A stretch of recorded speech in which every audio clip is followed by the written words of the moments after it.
আসসালামু আলাইকুম, আশা করি সবাই ভালো আছেন। উমরা থেকে ফেরার পর ভাবছিলাম যে কিছু গুরুত্বপূর্ণ কথা বলি।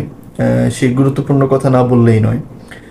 আমাদের স্বৈরশাসক হাসিনা বুবু ক্ষমতা থেকে পদত্যাগ করলেও সে ইন্ডিয়ার মধ্যে বসে নানান রকমের গুটিবাজি সে খেলা শুরু করে দিছে। তো সে ভাবছে যে বাংলাদেশের মানুষ এগুলা বুঝবে না, কিন্তু বাংলাদেশের মানুষ এগুলো সব বুঝে যে এইসব গুটিবাজি কে করতেছে। স্পেশালি এই যে রিপাবলিক বাংলার মতো কিছু মানে বামপন্থী পাচাটা হাসিনার পাচাটা কিছু মিডিয়া থাকে না, এইসব মিডিয়ারা অলরেডি আমাদের পিছনে নানান রকমের ষড়যন্ত্র করা শুরু করে দিচ্ছে। তো এই যে রিপাবলিক বাংলার যেই নিউজ প্রেজেন্টার একজন আছেন, এটার নাম তো আমি জানি না, এই জন্য এটার নাম দিছে আমি মাথা মোটা হনুমান। এটার চেহারাটাও দেখতেও মানে হনুমানের মতো দেখতে। তো এটা এই